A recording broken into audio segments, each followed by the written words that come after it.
good morning, good day, and good evening. Today, it's 116. I should probably say what episode it is. Episode 116. Today is an exciting day. Today is the final day that we are recording a video in this house. I've still got a stream to do on Thursday and Friday. So I've got my Hollow Knight stream and my Kingdom Hearts 2 stream. But this is the last time you're going to see the podcast in this house. This is the last time, maybe not regular videos. Like regular videos because I've got a backlog of stuff to go through. That's going to probably be there for a while. Plus there's occasionally things, I forget about for 3 months. You might see at some random point, I'll jump from one house to the other. But as for the podcast, as of the final clip for this episode, so that's going to be like the Sunday or the Monday. Yeah, the Sunday this comes out probably, unless I do 4 clips, something like that. That is the final time you're going to see this on this channel. And you know what? There is a certain part of me that feels sad about it. Because did I start the podcast in this house? Was it this house or was it the last one I started it? I want to check that. I know most of the time I've been here, but I can't recall exactly. Let's actually have a look. But everything's going to be changing up. It's going to be a completely new look. So I am certainly excited about that. Let's go order by date. And then this is the first oh my god, this is the first episode. Wow. Wow, you can't see it because I'm on the wrong screen. Here we go. Load. Look at that. Let's see if we can find a shot. No, I didn't have my other layout set up then, so you won't actually be able to see any other shots. Wow, look at this. I was letting the light come in normally. I was clearly still super awkward on camera. I was definitely skinnier though. that is one thing I will say, because this would have been not that long after I moved. So I still do have a lot of the muscle mass I had back from back then. But look at this. I don't even know where to look right now. I have no idea where I should be looking. Do I look at the face? Do I look at the camera? Because that's the other problem. I didn't know how I should. Also, back then I actually drink tea on the Tech of a Tea show. I used to have my camera. I think my camera would have been in the center. You would have been in the center, but I would have had the person I was talking to down more the middle of my screen. So I kept looking down, and maybe I had him on the other. No, I would have had it on the screen behind me. Maybe? Which was I doing? I'm not sure which. I know at one point I did have it on the screen behind me, behind the monitor here, and at one point in the main one. I think at this point, maybe it was the main one. Either way, you can see the other problem is I just didn't know. I wasn't streaming at this point either, so I didn't know I didn't have any idea how to act on camera when I'm not doing constant cuts like I was doing back then. Also, the layout did look a little bit. It's still mainly the same layout, but I've darkened the background now. At some point, I'll probably get a new layout done. Let's see if we can find one with just me by myself. I'll find the first solo episode I did, so you can see a better look of how my room was looking at the time. If you go back and look at my early videos, you can definitely see it looking like that. Anyway, here we go. Here we go. This is such a terrible title as well. Grab this. Why do I have 41 notifications on my podcast channel? What? Okay, the lighting definitely looks a lot different here as well, because I'm recording later in the day. Also, by this point, I don't know if I've mentioned this, but I've got one of those, one of those roller blinds, the ones you pull down and then they like sit down. At this point, it was already like half broken, so it doesn't go past the midway point. I think 1 out of maybe 100 times I can get it to go up all the way. It's a terrible idea. I hate them. I like to have either just curtains or blinds. I don't know why anybody would get one of these stupid roller things, but wow. Also still had some of my old anime shirts back then. Like I had this shirt at that point already for like 3 or so years. Well, I'm slightly less awkward than I was, but I'm still super awkward on camera. Like I didn't know what to do with my hands. Nowadays, I'm perfectly fine to just sit here and just, basically chat. Sometimes I'll grab the mic. Sometimes I'll like, wave my arms around for some emphasis. But back then, I just didn't know what to do with my hands at all. Plus the angle I had, because it was right in front of me. I don't know if I can imitate it without ruining my entire setup. Yeah, I don't think I can, but by having the camera right in front of me, it makes my arms, maybe if we go, oh, no, I can't do it. It makes my arms look really strange, like I've got these like weird insect arms. I do like having the camera pointed down like this at this bit of a distance like I have it. So you can actually see like, you can see my, like where my arms are connected. It doesn't look as weird. I might end up at some point moving the camera closer or further away or something like that. I'm thinking closer, but I definitely won't ever have it at eye level again. No matter what anyone says to you, you basically don't want to have cameras at eye level, especially having cameras below eye level, unless you're trying to go for a specific effect, like you're trying to make yourself look taller. If you just have a camera in front of you when you're sitting at a desk, 9 times out of 10, it's going to look bad. And it's just gonna look bad. Basically, that's the best way to put it. God, this chair is really squeaky. I want a new chair. But man, the podcast started here. That is kind of crazy, though. I didn't realize that it was here. Actually, let's see if I can find the DT episode. Back when I did that. DistroTube. I am thinking of changing up the thumbnails for my like the actual episodes themselves. God, look at this. Oh, I had lighting by this point. How was I doing my lighting? Wait, was this using the lamps? Yeah, this would have been lamps. Oh, God. Man, Derek clearly knows what he's doing way more than I did at this time. I'm much less awkward. This was 40 episodes in, so clearly, I'd gotten a bit of experience actually doing the podcast, but I still didn't have much experience being like a podcast host. I just didn't really know how, I don't know, there's something that's made me seem even more awkward than I normally am. And I think it just came from the like pure lack of experience of being on camera. Sure, it was 2020. I was maybe a year in at that point, but it's still only a year in. Now, I'm 3 years in.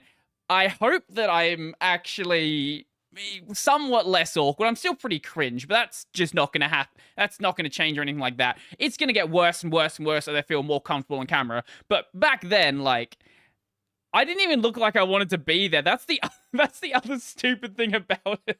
Like, it looks like I don't want to talk to DT right now, which was the exact opposite. I was, like, kind of starstruck at that point. I was like, wow, it's DistroTube. I can't believe that I'm talking to DistroTube right now. I do want to bring DT back on the show. That would be fun. Actually, there's a lot of people I need to talk to bring on the show. And that's going to happen probably sometime at the new place. I have been, not about bringing him on the show, but I have been talking to Nick on Twitter a bit. And look, Nick would be fun to talk to. Nick, if you're listening to this, Mr. the Linux Experiment, come onto my show. I'll send you a DM if you don't see this, but come onto my show. It'll be fun. I don't know what time zone you're in, but we'll work something out. I will wake up at 2 in the morning like I did that 2 times when I had Hex on the show. If you don't know, if you go all the way back when I had Hex DSL on the show a couple of times, I was very, very sleepy because I'm like perfectly happy to accommodate like anyone's time zone. If someone wants me to be awake at like 3 in the morning, I'll do it. It's fine. I don't want to, but I'll make it happen. And that's what happened with his time zone, because I think he could only record, maybe it was like the afternoon or the morning or something like that, and my time was stupidly early, or maybe it was, I know for me it was stupidly early. I don't know what time it was for him. Either way, it was a good time for him, and we made it work. I feel like people in the US are a bit easier to work with in that regard, just because the time zone is so far apart that it's almost 24 hours. When it's someone in the UK, though, it's almost 12 hours. So that means it's going to flip the day, which makes it much, much worse than being like, hey, I'm going to record at, let's say, 8 p.m. on a Thursday. Oh, okay, so that's actually... No, don't focus on the fucking microphone. Focus on my face. Where's it focusing? There we go. Fucking camera. It's done it again. Stop it. Stop doing that. Anyway. When it's the US, though, it's like, oh, I'm going to record at 8 p.m. on a Thursday. Oh, so that's 4 p.m. on a Tuesday then, or Wednesday. 1 day, not 2 days. Yes. What's the other thing? Right. Speaking of content, so the main channel, I didn't realize this was coming up so quickly, but on the main channel, what is the exact number right now? 995. 995 video uploads on the main channel. I didn't realize this before going back and checking, but I've been doing almost daily uploads for the past 3 years. Obviously not completely, because there are like, if it was completely, it would have been, oh no, because it's not the 3rd year anniversary of the channel. I think I've maybe missed in my entire time, I want to say at most like maybe 2 months. Maybe 2 months. Maybe a little bit less than that, but if you then include the times that I've been streaming, maybe it's a bit more, actually. Actually, it could be. Yeah, actually, it might be more, because I started the channel on July 19th, 2019. So 3rd year anniversary would be July 19th, 2022. And it'll be 1,000 uploads as of... what? So we have Thursday, Friday, Sunday, then Monday's upload. So Tuesday's upload is going to be... If I can count properly, Tuesday's upload is going to be the 1,000th video. Right, yeah, that makes sense, actually. So, that would be... What is Tuesday? Tuesday would be 23rd? So then there's... what, 50-ish... 55-ish days between those points. Yeah, actually, no, that makes sense. Then, it may have been more than 2 months that I haven't been... It's probably closer to like 3 months then that I haven't... Or 3 months in total that days I've taken off. Either way, 1,000 videos are coming up, so hopefully that means that, you know, I've actually gotten better at making these videos. I feel like I have. Every time I go back and watch a video from, like, you know, 3 months ago, from 6 months ago, from a year ago especially, I'm like, this video is bad. Even when I did this, like, 2 years ago, I went in, like, when I was a year in, I was like, I went back and watched my first video, I was like, this is horrendous. Now I go back and watch a video from that period, I'm like, this is horrendous. And I think that's I've said this before, but I think that's a good position to be in. If you can look back at what you were doing before, and you can, obviously, you know, appreciate maybe the way you've evolved, and maybe the topic you were looking at, and things like that, like, that's fine. But if you can look back at what you were doing before, and see how you could do it better. Like, if I wanted to go back and record, let's find some random video on my channel. Let's find something from ages ago, not like super early on, back when the videos were just, nonsense, and I have no idea what I was doing back then. But even some of those, probably I could do better. But we go with something... No, not order by views, order by date. Here we go. Wait, what is that? What am I looking at? Wait. Wait, I just... Were those scheduled for the same day? Oh, no one... Yeah, okay, I'll fix that. I accidentally scheduled 2 videos to go up on the exact same day. I will fix that before it happens. Yes, here we go. All the way back on the early days. Let's find something... Not my fucking anime videos. That's not gonna happen. Maybe if I go back and did something... Like this weather in the terminal, when I looked at WTTR.in. I'm sure I could... You know what? We're going to look at it right now and see how bad it is. We're going to do that, and I'm going to cringe. And you're going to cringe. Unless you like this video, in which case you might not cringe. But you probably will. Okay, let's see. So have you ever wanted to look at the weather straight from your terminal? Today, we're going to have a look at... What the fuck is this? I just realized you couldn't see half the screen. It's fine. I keep doing that. I should stop doing it. What is my face doing here? A way to do just that. Let's have a look. Wait, do that again. So have you ever wanted to look at the weather straight from your terminal? Today, we're going to have a look at a way to do just that. Let's have a look. This is the fucking intro. No, we're skipping past the intro. It's not going to happen. The channel. So today, as you heard from the intro... Wait. Good morning, everyone, and welcome back to the channel. So today, as you heard from the intro, we're going to have a look at a way to look at the weather. So wow. We're going to be using a little... Wow. ...tool called Curl, which should be installed on basically where am I every looking? Linux distribution.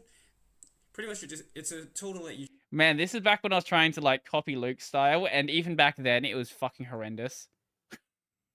Man. That's enough of me looking at bad videos, but yes. 1,000th video coming up very soon. I've got a video announcing that it's happening coming out on that day. It'll be the 1,000th video. I think technically it might be, like, 1,002, maybe 1,003, because I know I have like deleted maybe like 1 or 2 videos, like back when I got the strike for the YouTube DL video. That obviously isn't counted anymore, so my Odyssey probably shows the actual count, but I'm going to go with what it says on YouTube. So if at some point, you know, I delete some random videos and it turns out that it ends up not being the 1,000th video, it's totally fine. But yeah, anyway, yes. What should we talk about? I didn't expect that topic to go for like 17 minutes, actually. You know what we can talk about? We can talk about something I discovered with NPM. So, NPM, if you don't know, is it's not the Node package manager, but everyone calls it the Node package manager. Actually, NPM is now calling themselves the Node package manager. Okay, so they've just accepted the name, even though that wasn't what their name actually was initially. So NPM is basically the de facto standard package management solution used for JavaScript, because JavaScript is terrible, and it needs package management to make it not terrible, because you don't want to use, you know, vanilla JavaScript. It's gotten better over the years, but generally what you want to do is use some of these JavaScript frameworks so you don't, you know, tear your hair out. Especially back when browsers were having these, like, inconsistent implementations of JavaScript, and not just JavaScript, of CSS and HTML as well. Having these frameworks just tends to make it a little bit easier to work with. Nowadays, even though it's not as required, it's sort of ingrained into the web development culture, and it's not going anywhere anytime soon. So, NPM. What makes NPM great, like a lot of these package managers like PyPy, Cargo, Ruby Gems, things like that, anybody can go and publish a package. So, let's say you make a for each package back when there wasn't a proper for each function inside of JavaScript, which there was a time when that was the case. So someone made a function for it to make sure it, you know, works properly. Now, this is great, okay? This is totally great, but it doesn't always work out nicely. It turns out that because NPM has been around for quite a while, there is a big problem it has. That big problem is that there is this right here, which I wish I covered at the time. thousands of NPM accounts use email addresses with expired domains. This was published back on February 11th, 2022. How I missed this story is absolutely beyond me. I wish that I covered this at the time, because it would have been an absolute banger video. An academic research project found that thousands of JavaScript developers are using an email address with an expired domain for their NPM accounts, leaving their projects exposed to easy hijacks. So basically what's happened here is there's a lot of people out there who've spun up their own domains to host their email address. And then they decided at some point, hey, I no longer care to do this, because managing your own email account, email address is stupid, and you're better off just paying someone else to do it. Obviously, you don't necessarily have to use like Gmail, things like that. There are better solutions out there, but if you don't hate your free time, you probably should just let someone else deal with that problem. But it leads to an issue. So these guys, I was going to say analyzed the metadata of 1.6 million libraries uploaded to NPM, the de facto repository for JavaScript libraries, and the largest package repository on the internet. I didn't realize it was 1.6 million. I thought it was only 1.3. Anyway, I guess it's 1.6. So what they found is, it doesn't sound like many. 2,800 developers exposed to account hijacks. Some of which they found... Wait, some of their domains they found on sale on sites like GoDaddy. Well, that makes sense, because GoDaddy sells domains. That's not really that surprising, because if a domain is for sale, it's probably going to be for sale on Namecheap and everywhere else as well. So, yeah. I don't know what the point they made in bringing that up, but maybe they just don't understand domains. The team argued that attackers could buy these domains, re-register the maintainer's address on their own email servers, and then reset the maintainer's account and take over his NPM package. Now, this article says the team argued. I'll show you in something just a bit that it's not exactly just an argument, it's a reality. An attack like this would work because NPM Portal does not enforce two-factor authentication. It also doesn't have any signing method or anything else like that to verify that you can't do this. Meaning that once the attacker reset the owner's password, they would be free to alter packages with any other hindrance. Now, this is actually a problem that a lot of websites suffer from. So, if you don't have any sort of password reset protection. Let's say you're actually, Facebook's a good example for this. Let's say you register a Facebook... maybe they do something special in the back end, but we're going to assume they don't. You register a Facebook account on, let's say, email at brodyrobertson.xyz, a domain that I own. Let's say you do that.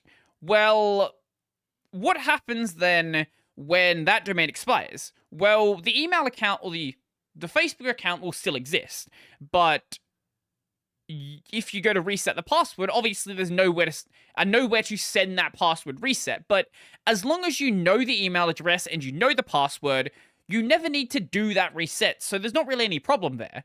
But if someone decides to come along and then re-spin up that domain, then, you know, they go to the website and reset the password. Even though your email server infrastructure is probably completely different, it doesn't care. All it cares about is that email is active and will happily send the password reset along. Now, there are mitigation strategies like checking where the server is hosted, maybe not sending the reset there, but there are legitimate reasons why you may move your email servers around. Let's say you're like moving to a different region or something like that. There's 2FA, which is two-factor authentication. You have some sort of secondary device, and that is used as a sort of a backup password. So you have something like your Google Authenticator, it'll generate a code, and if you reset the password, you also need the code to activate that reset. And if you don't have the secondary device, then you can't go and do so.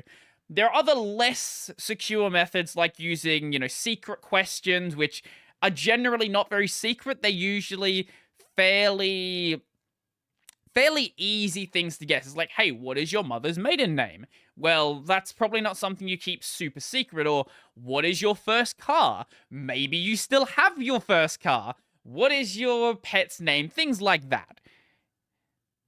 But the reason why this doesn't get exploited on so many other sites is usually your email address isn't something that is directly on your account. So maybe there's like some way to get your email address, but in the case of npm, if you go look at the maintainers list in like the package.json file, it'll have the maintainer name and their email address. This is fairly common to do with anything sort of involving Git. Making your email address public is totally fine. Like, it's an email address. To use it, it needs to be public. So there's clearly this, like, it makes sense to make the email public, but it also exposes this really obvious attack vector because npm... Why is my nose itchy? Because npm doesn't do anything to protect against it. Now, what they found is 8,500 packages were affected by this problem. Now, 8,500 packages is not a, like, it's not a small amount of packages. It's nowhere near the 1.6 million that is available on npm. But the problem that npm has, I wish I could like use my whiteboard right now. It's like sitting right here, but I don't have. Do you know what? Maybe I can. I'm gonna try this out. Do I still have whiteboard markers? There we go. Okay, here we go. This is not a good way to do this. I'm sure this is great content for the audio listeners, as always. Oh, it's broken. That's fine. Maybe I need to buy a new whiteboard then. Anyway, do I have the whiteboard markers, or was this a big waste of effort? It may very well be a big waste of effort. Well, is this whiteboard marker or is it a permanent marker? What is this? What are you? You don't say. I know I had whiteboard markers. I don't know what I did with them. You know, I'm going to put a dot on here, and we're going to see what happens. That is a whiteboard marker. Okay, I must have, like, pinched it from work or something like that. So, with my broken whiteboard here, you know what? It doesn't even matter if it's broken. So, with npm, the problem it has is I'm going to bring my mic over here so you can see it. There is a lot of these situations where there are these big trees where you have all of these packages that all depend on all of these other packages. So let's say this is like one random package here, and this package gets taken over. What has effectively happened is not just that package has been taken over, but every single other package that depends on that package. So even though there is 8,000 packages here, there is a non-insignificant number of them that have like, you know, hundreds of thousands or millions of weekly downloads, and in situations like that, well, you can certainly start to experience some problems. I can't get the whiteboard back to where I had it before, so you know what I'm going to do? We're going to take this, and we're going to put it... Not there. I'm going to put it here. So it's slightly out of the way. Still in the frame, but it is what it is. So even with these 8,500 packages, there is more like tens of thousands of packages that are actually affected. And as it states here, each of them have a 2.43 direct dependence. So that means there is 2.43 packages, round up 2.5, that are dependent on each of these. So just with direct dependence, it is tens of thousands of projects, but it's probably closer to like hundreds of thousands if you actually follow the dependency tree like all the way down. And someone took this from being a, you know, hey, this is something that could possibly happen, to this happened. So let's see if we can find the link. For each, here is Mr. Ervik. Show me the Mastodon link. No, show me the actual Mastodon link. I don't want to see your picture of the Mastodon link. Here we go. Here's an article. Is the article going to link to it? Maybe Hacker News is going to link to it. Maybe someone is going to link to the thing that I said that I wanted to talk about. Hack and use. Come on, hack and use. Yeah, thank you, hack and use. You actually do your job unlike everyone else. So, this is Lance R. Vic. Buy expired email domains, recreate maintainer emails, take over packages, submit legitimate security patches that include package.json version bumps to malicious dependency you pushed, enjoy world domination. I just noticed for each on npm is controlled by a single maintainer. I also noticed they let their personal email domain expire, so I bought it before someone else did. I now control the for each package on npm and the 36,826 projects that depend on it. Now, if you look at the for each package, I believe it only has 140 dependencies listed there, but there's a lot of projects that depend on those projects, that depend on those projects, that depend on those projects, which does fan out to be a fairly large tree.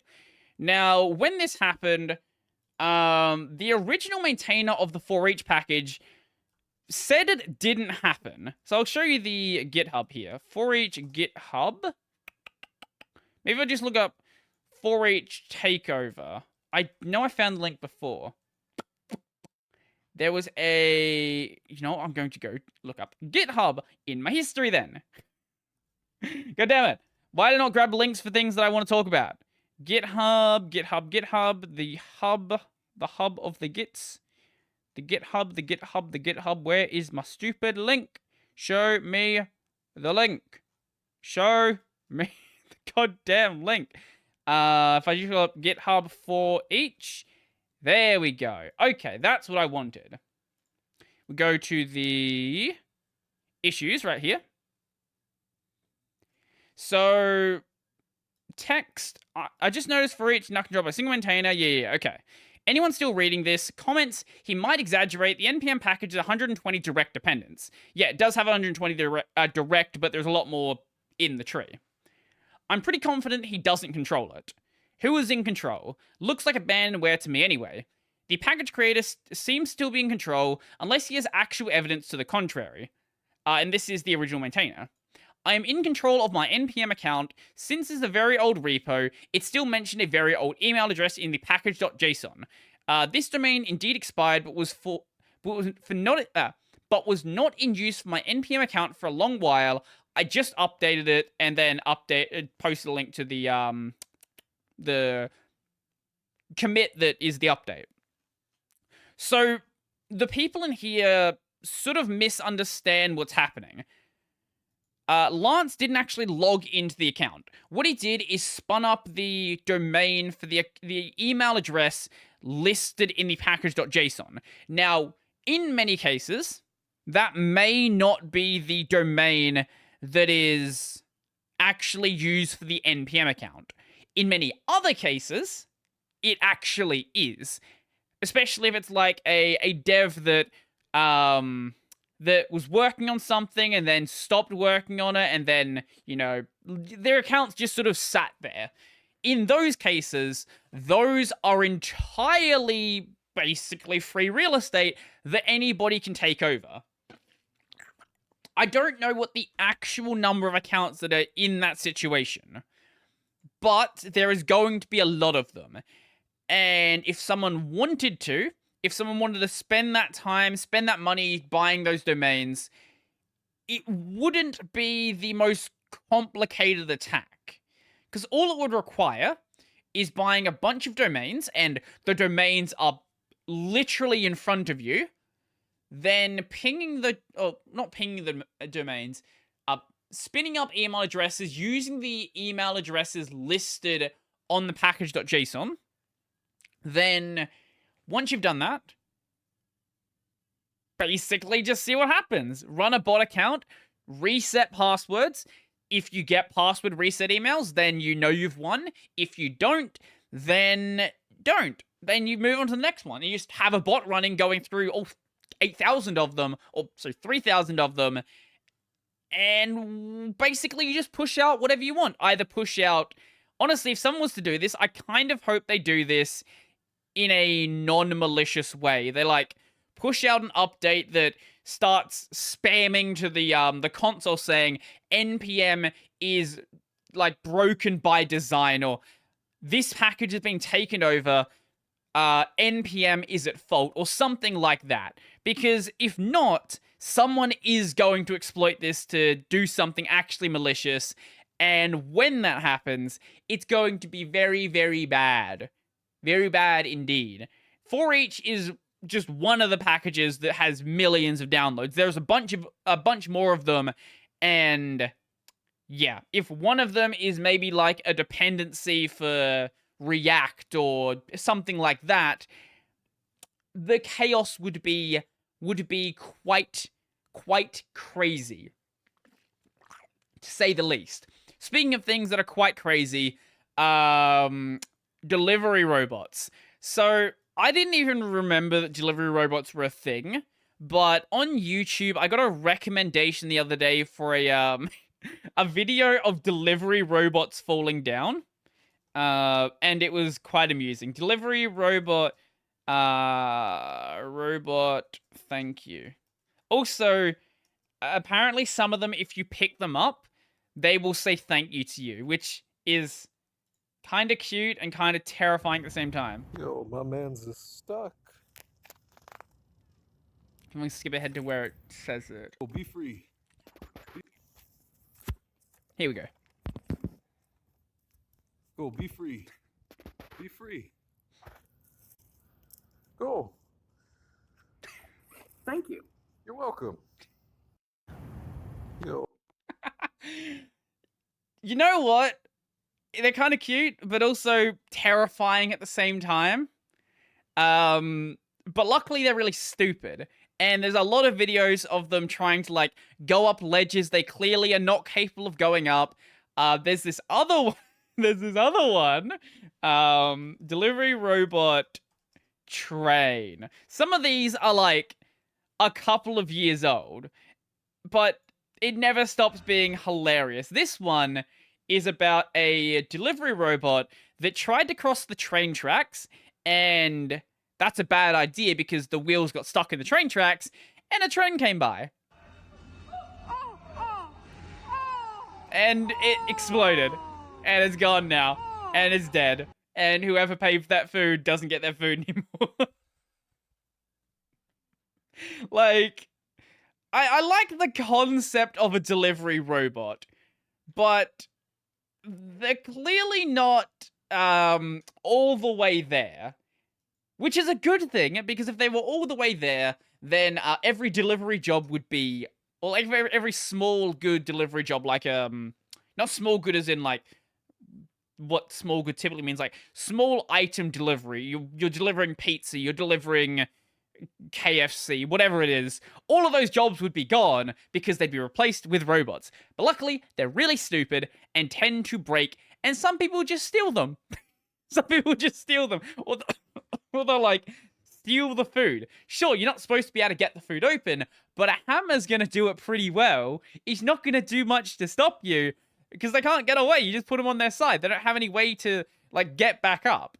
I'm really surprised these things are not built with any, like, any tip recovery. Like, they don't have a way to, like, you know, extend out a flap that lifts them back up. They're just like, if they fall over, which they do often, they just sit there.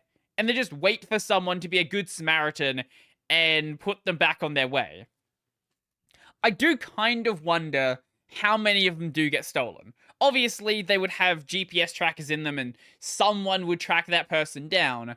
But I do actually know what we're going to find out now. How many delivery robots get stolen? Let's find out. We tried to... BuzzFeed. We tried to steal food from a delivery robot. I'm sure you did.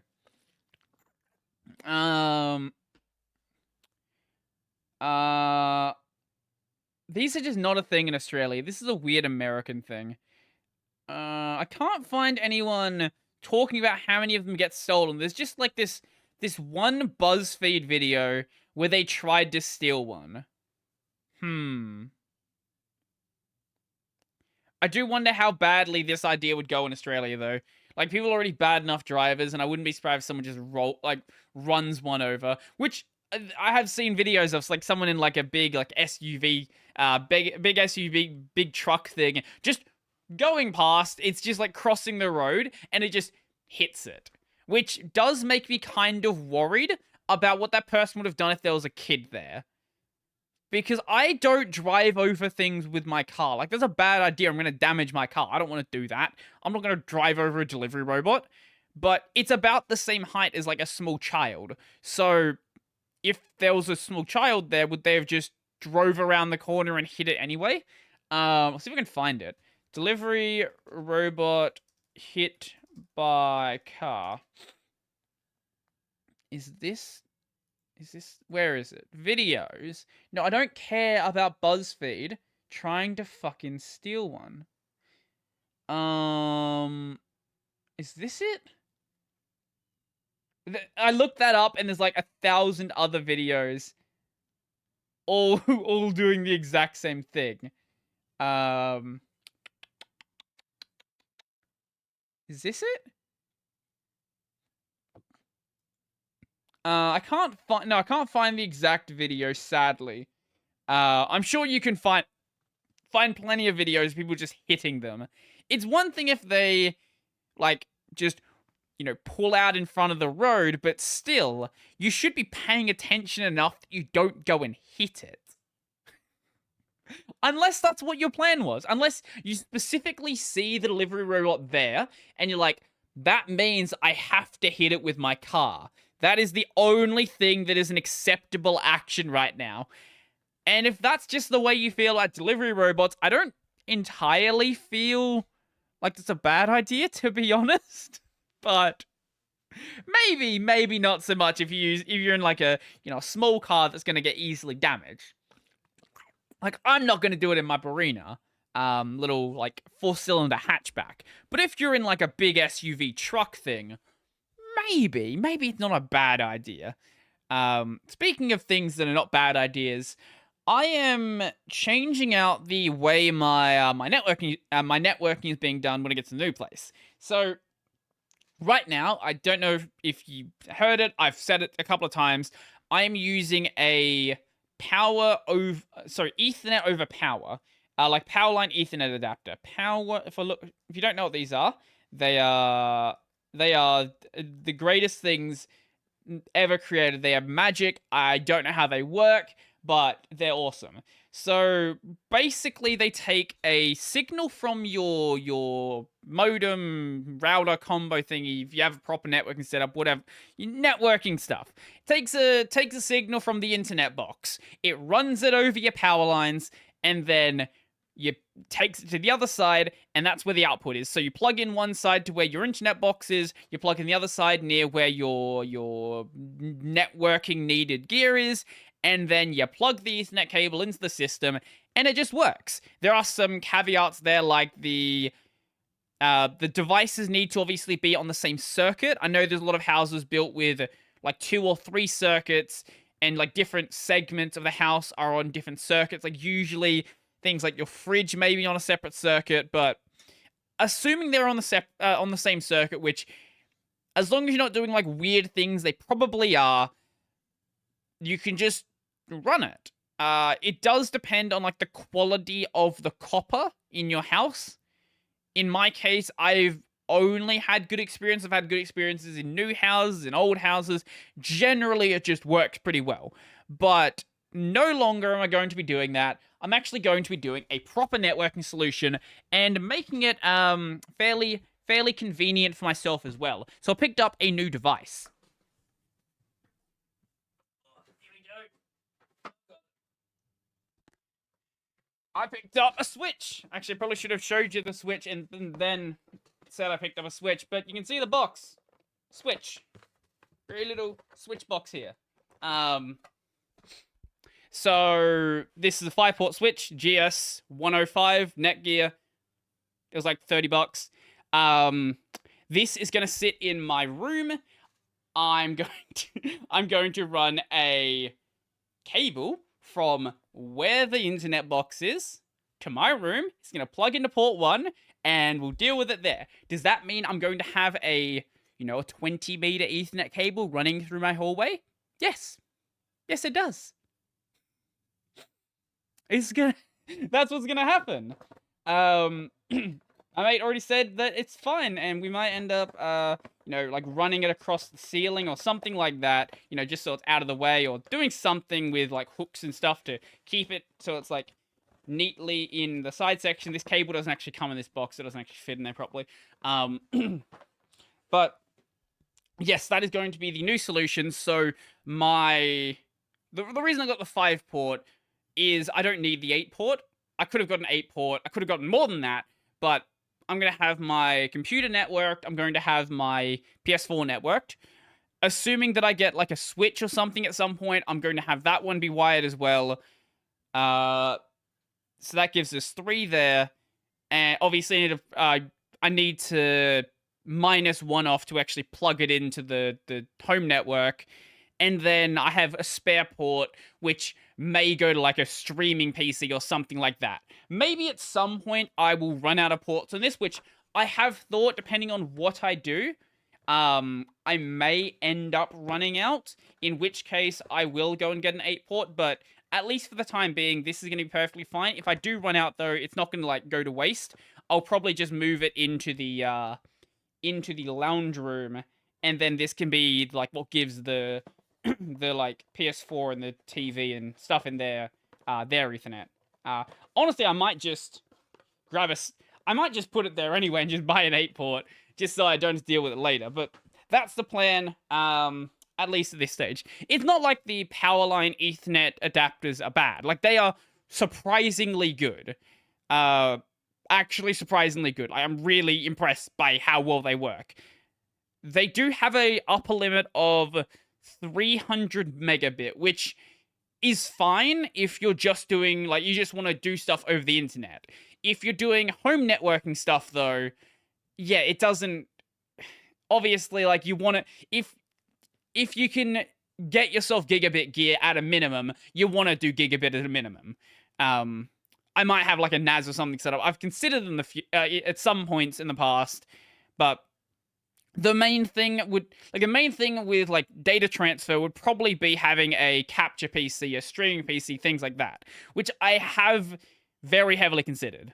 Especially when I get around to like upgrading this system, I might just take the GPU out and then like keep it and chuck it in that system. You don't need a crazy GPU for a streaming PC, for a capture PC. You just need, unless you're doing a lot of effects in OBS, which maybe then you would, but it would be fine for most things. Like, I would be able to do the effects that I do and then have whatever it is I'm doing on a separate system.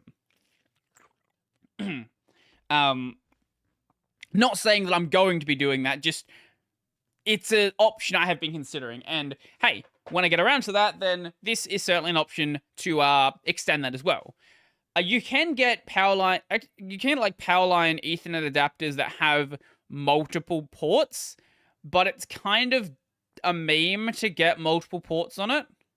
Actually, I guess you can get ones that are above 300 megabit. I guess this one is higher. The ones that I have are 300 megabit. But yeah, you can get ones with multiple ports, or you can buy the cheaper ones and then buy a Switch, which is far cheaper. Like, you can buy this. You know, we're going to find out how much like a random Switch on this site is. This isn't even like good pricing. This is like Officeworks doesn't do terrible pricing. They're just not as good as you can find if you like are really looking for good pricing. Networking, here we go. Okie dokie. So, I literally click on networking and it's showing me a power adapter. Stop it. What are you doing? And we want to go by price low to high. No, that's literally not a Switch. That is so far from a Switch. I don't know why you're showing me that. Networking. Thank you. Oh my god. Why do I change whether I'm like full screen or not, and it disables my filtering? Why would it do that? Why would that ever happen? Here we go. Here is a 16-port Switch for $130. 16-port Switch, and the $70 will say Powerline Ethernet adapter is cheaper than buying the one with 3 ports. Like, if you can afford the space and an extra power point to just have the Switch, I think the Switch might be a better deal. This bothers me that this is slightly broken now. I'll have to have a look at this afterwards. No, oh, we got it. No, we didn't get it because the whiteboard screen is now like slightly coming off, which is a problem. I'm sure I can fix it afterwards. Surely that can happen. Maybe not. In which case, well, I'll tear it off. Actually, no, if I tear it off, then it might tear the rest of it off. I bought this ages ago. I think I bought that back when I was in uni, actually. Back when I thought, hey, I'm actually going to use a whiteboard for something. Is there mold growing on it? Maybe there's mold growing on it. Maybe I do need to get a new one. I could clean it, probably. I could clean it. I could fix it. Right. Oh, I am planning to, like, maybe not this whiteboard, maybe a new one, but I am planning to use, like, a whiteboard in my backdrop sometimes. So if I actually want to have, you know, I want to go and do, I don't know, I'm talking about trees. Yeah, I'm talking about trees. I want to do a diagram. Instead of doing it the really scuffed way I'm doing right now, where I'm doing it inside of GIMP, I could do it on a whiteboard, and it could look really cool. It wouldn't look that crazy, but I think it would add a bit of flair, a bit of fun to the content that wasn't there before. And I'm gonna get a stand for the green screen anyway. And it turns out that you can sort of, like, you know, make the green screen stand work pretty well for a whiteboard as well. It just needs slightly different clamps. And I've got clamps up here that I'm going to take over as well anyway. So I'm sure I can make it work somehow. Yes. One thing I'm really surprised about is that the new AMD GPUs actually settled in basically at the price they were at last week. So the 6650 XT, this one did go up a little bit. This one went up $60, but this one also has never been in stock. It wasn't in stock last week. It's not in stock this week. This one, I think may have went up in price. No, this one was the same price. These both have been in stock. Well, this one's always been $649. So you can actually, like, legitimately buy these at the price they are at. And considering that the 3060 is way less in stock, it is still in stock, but the 3060 is the card that is as close to it in price. Unless you desperately need some of the, like, NVIDIA tech, like you want to use whatever's NVIDIA's capture solution is. What is it called? NVIDIA Shadowplay? Is it I want to say Shadowplay. Are they still doing that?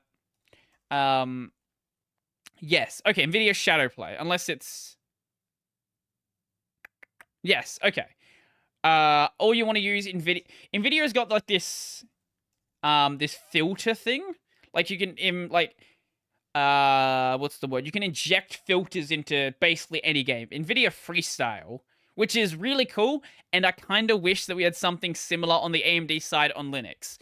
It's great for just basic tweaks, but what makes it really cool is there's a lot of games out there, like Final Fantasy XIV, for example, that doesn't have proper colorblind modes. And this, you can literally just put a colorblind filter on any game. Freestyle colorblind. Here we go. See if I can find images of it. And it's not just for, like, one type of colorblind either. Here we go. There is... And there's like sliders for stuff as well. I can't say these words. They're very complex. I don't understand. Protanopia, I'm going to say. Deuteranopia and Tritanopia. If someone has one of those colorblindness, then I apologize for being terrible at pronouncing words. But if you are a Windows user and you want to play games and, be able to see stuff properly, it seems like a pretty good idea to just use those settings if your game you're playing doesn't have good colorblind settings. I know Doom does have really good settings. Doom is one of those games, probably Doom, like the newer one as well. What the fuck was the newer version? The second game from the reboot. It wasn't called Doom 2. What the fuck was it called? Doom Eternal, that one. I'm pretty sure Doom Eternal would have like similar good settings as well. But I know a lot of games out there. It's like I know back when I used to play on Battlefield 3, for example, it had colorblind on and off, which is not like it doesn't tell you what sort of colorblind mode it is. It's just on or off. Like, what does that mean? Who's it for? Honestly, I actually played with the colorblind mode on anyway, because it wasn't actually a colorblind mode. What it did was it changed the color of, like, map markers and objective markers. The actual game itself, literally none of it changed color. So if you if you did have a form of colorblindness that affected, like, the colors that were being shown in the regular game, which you probably did considering that the orange map marker was changed to a different color, it probably still would have been like a pain in the ass to play anyway. I have no idea if the modern Battlefield games are better, but Battlefield 3, I know definitely had that issue. Where was I going with this? Right. If you specifically wanted some NVIDIA tech, then that's pretty much the only reason I would buy one of these NVIDIA cards right now. They do have bigger frame buffers. So actually, actually, you know what I'm going to find out. Radeon, we'll go 6650. Does the bigger frame buffer actually make a significant effect at that performance level? We're going to try, this is TechSpot's article. Yes, okay. So at 1080p, no. At 1440p, yes. So if you are a 1440p Andy, then maybe it makes sense to go on the NVIDIA side. But if you are not, and even not in all cases actually, like Horizon Zero Dawn does better on the AMD side. You'd have to go up to the 3060 Ti to actually see any improvements there. Then there's Watch Dogs Legion, where it outperforms a 3070, which doesn't even make any fucking sense, and still does so at 1440. We're not going over benchmarks again. We did this last week. I did this for like 20 fucking minutes. But I moved my layout. Yeah. What I did want to talk about here, though, is there are leaked specs for the NVIDIA 4090. NVIDIA 4090 leak. Here we go. What is this? This is a cooler? It got a big cooler. That's cool. Let's see if we can find something actually interesting. Looks like we're calling... Yep, don't care. Okay, no, that's not showing me the leak spec. I know there was a site that had the leak specs in a really good layout. No, that's an older article. Am I not going to be able to find the article now? Leaked specs. We'll say leaked specs. I should find it. Fossbytes, tell me that you're a good website. Tell me. Okay, so... RTX 4090. Okay, sure. We know the name. AD 102 to 300. 24 gigabyte... Don't go to the Twitter. 24 gigabyte GDDR 6. What the fuck is GDDR6X? Have I just been out of the loop? Out of the loop for so long? 450 watt TDP and approximately 230. There's no shot. No shot this card is equivalent to 23090s. Here's the table. Yeah, so it's not really too surprising that, yeah, it's a newer GPU. Like, that doesn't surprise anyone. It's a different GPU. Wow, crazy. Streaming multiprocessors, 60 on the 4070, 80 on the 4080, and then 126 on the 4090. Memory, 12 gigs to... Wait, 12 gigs of 18... Wait, what? 12 gigs of 18... Oh, I can't read. 18 gigabit per second GDDR6. Right, okay. 450 watt TDP. Man. You kind of need a beefy power supply if you're going to be running a 4090. Like, actually buying a 700, 800 watt isn't even unreasonable if you're buying a 4090, by the looks of it. Obviously, these are leaks. It very well could be more. It very well could be less. But it is expected that they are going to come out really soon. There are countless reports relating the release date for the 4090. Well, some predicted early 2022. Obviously, that didn't happen. We are in like mid-2022. This Twitter tech leaker mentions mid-July, which is going to really beat out the AMD cards if that does happen. I personally, I'm not going to buy the NVIDIA card. Like, it's just not going to happen. I'm a Linux user. NVIDIA, I'm just not buying an NVIDIA card. Like, it's not going to happen. Maybe in like a year or two when the drivers are slowly getting better, but right now, definitely not. Everything that I'm looking at is either the AMD cards when those eventually come out, or we're going to see what happens with the Intel GPUs. I'm not set on either. I probably won't buy first-gen Intel unless they are just exceptionally good. If they are fucking fantastic, sure, I'll buy it. But more than likely, I'm going to buy an AMD card. Either way, it's going to be better than what I have. But first-gen cards, probably not the best idea to go with for something that I want to be stable.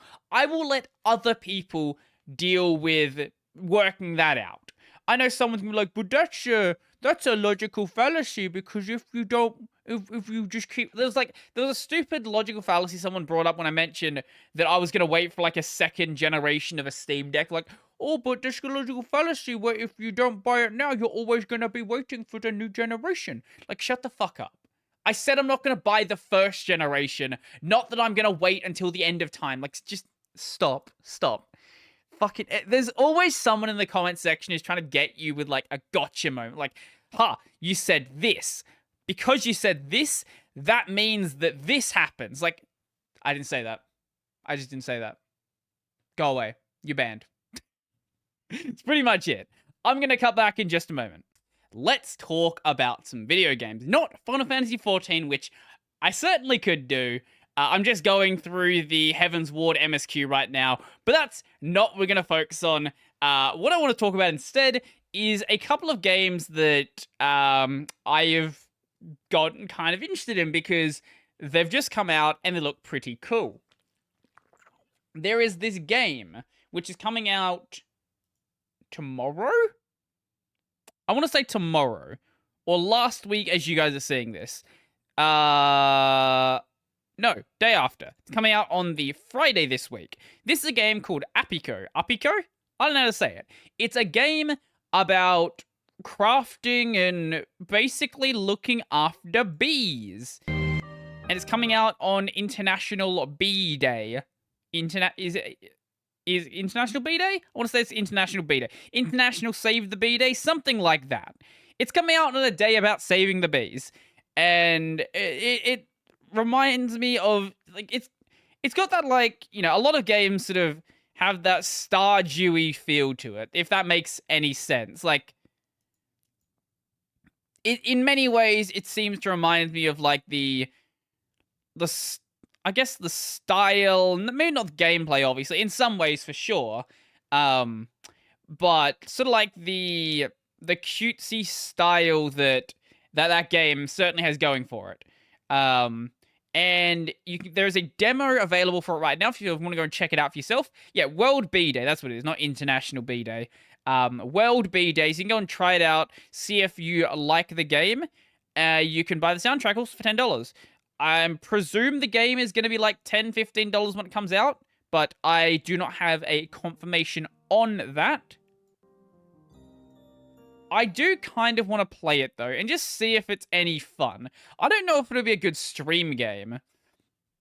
Oh, it's also got crafting that actually involves doing something, which is rare for crafting. You actually have to, like, slide a thing back and forth to craft that wood, which I can appreciate. Like, I like crafting systems in games, but I also like, you know, I like mechanics. I like interesting things to do. Oh yeah, also you find new bees by like going and stealing them from other beehives, which is just like, well, maybe that's not the best thing to do.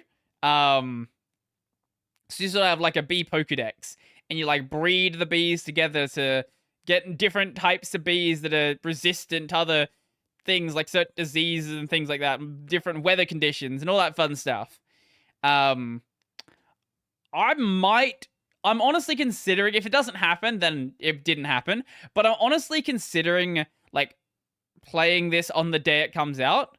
Oh, there's other crafting methods as well. Oh, that's cool. So, like, different, things you craft are gonna have different, like, interaction methods to work with them. I'm sure this is one of those games where, like, if you wanted to do some, like, crazy stuff at the end of the game, you'd probably very much want to have the wiki open, but considering the game's just coming out, there's not going to be a wiki, so you're sort of on your own. Obviously, there would be like a wiki. Actually, is there a wiki? I'm going to find out right now if there's a wiki. There's probably a wiki for the demo. Yes. Yes, there is.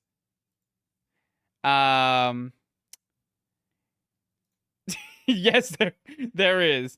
So I'm guessing this is going to get expanded out really quickly as the game actually comes out. Why am I not surprised there's already one? Oh, you can also play with other people. Oh, I didn't know that. Oh, that's really cute. And there's building mechanics as well, so you're not just worrying about the bees, you're also like building a little town as well. That's really cute. Huh. Wow, this actually does look really fun. I think it'd also be like a pretty chill game to do on stream as well. Like, there's no, you know, there's nothing to fight here. There's nothing like that. It's just a farming game, basically. It's just a farming game. And sometimes it's totally fine to have something that's just chill. That's fine. You don't need to always have, like, crazy monsters to kill and things like that. Even Stardew Valley has, like, certain levels of combat, but here it's just like, yeah, you go around finding bees. That's fine. Is that a fox? I guess it's a fox. And I guess you can get, like, villagers to move in? That's also cool. Presumably... Wait. Yep, no, I was going to say, presumably this is going to work on the Linux, but no, it actually has a Steam Deck version. Like a Linux native version. I do like how it says SteamOS plus Linux, and they list Ubuntu 20.04. It'll probably work on something older than that. Intel i5 4th gen. Is that like the minimum thing they can require? Because what's that? That's 4th gen would be Haswell. Yes, Haswell. Oh, so it has 4-player online co-op. Live out your wildest beekeeping fantasy sting-free. Unique crafting and beekeeping minigames that drive gameplay progression, crossbreed different bees to discover over 30 new species, make and sell honeys, apicola?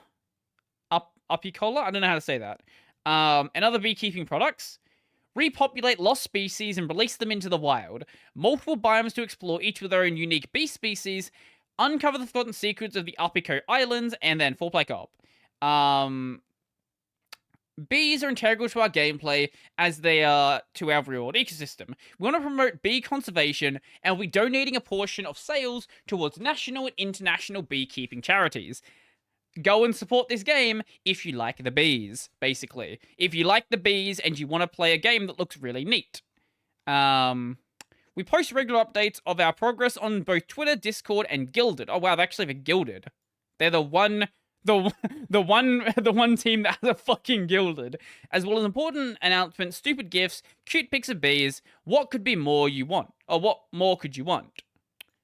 Yeah, so go check that out. I'm probably gonna play it at some point, and it's probably gonna be on stream, and it might be the day that it comes out. I'm not sure. Speaking of games that I want to play, I'm not very good at chess. As you've probably seen if you've ever seen me play chess on stream. So, what if I told you that there was a very different way you could play chess? One might say a better way you could play chess. There is a game called Shotgun King, where, let's see if we can find, does it say the description here? The idea is that you were a rubbish king, treated your people badly, so they all left you, including your queen, for the other one. Obviously, you're mad about it, and all you had left was your trusty shotgun, so you decide to go on something of a chess rampage and battle your way through. Basically, this is a roguelike. A roguelike? No, it is turn-based, so I guess you could call it a roguelike.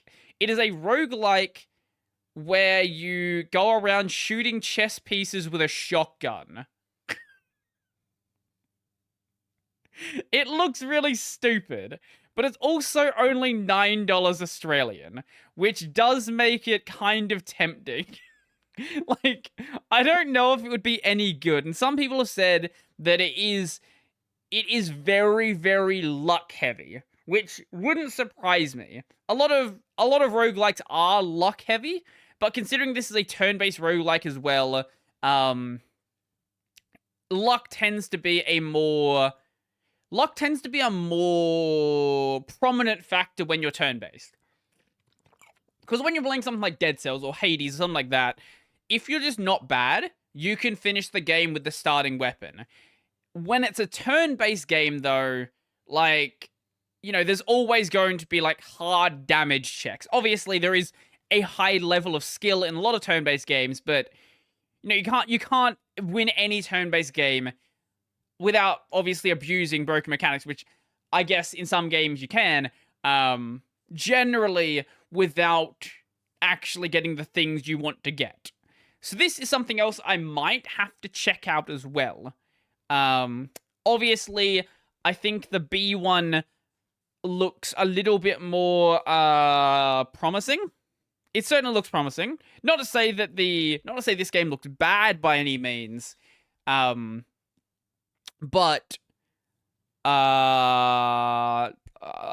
bees.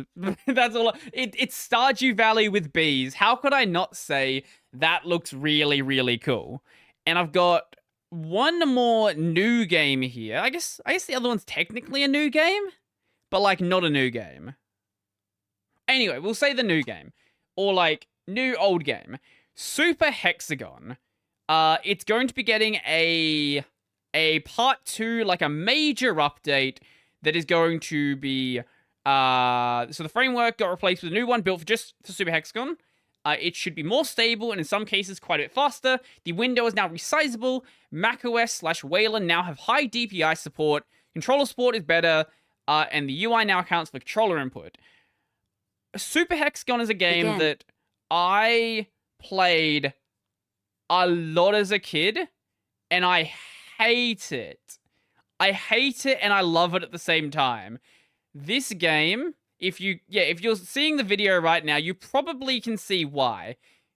It's a puzzle, I guess you'd call it a rhythm game in some sense of the word, but the screen's constantly spinning. You're trying to like dodge your way out of gaps here, and I've just never been good at this game. it's just too much going on, and I just like I can't do this. I can't do this. This is too much for me. Too much stimulation. But I totally get why there are some people who are like a really big fan of Super Hexagon. Maybe I'll have to try this out as well, and just see if try it out again when the update comes out, and see if it's like if I'm any worse at it than I was as a kid. I probably am. Like, I don't remember it being this crazy as a kid. Obviously, this seems like a higher difficulty.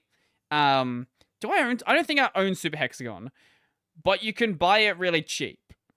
And presumably, when this update comes out, there would be like a sale or something like that, just to like encourage people to, get the game.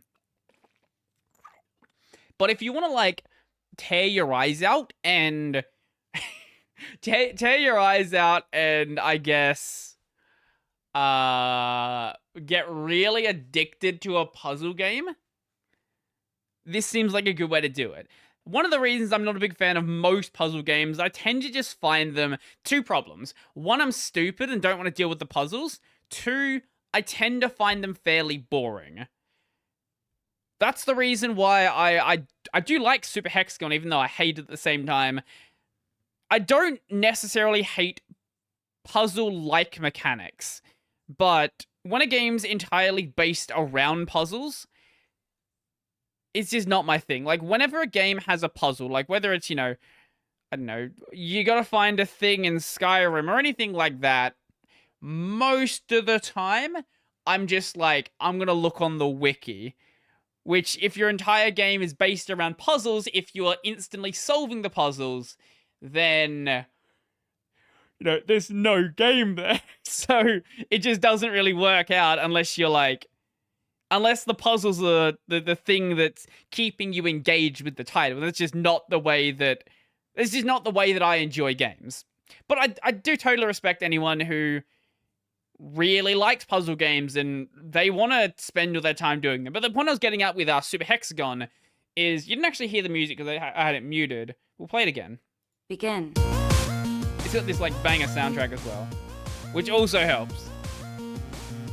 Also, it really helps and makes it so much worse because when you restart, the music restarts and you hear the same section of the track every single time. You're like, I fucking hate this song, even though it's so good. That's how I feel about Osu, actually.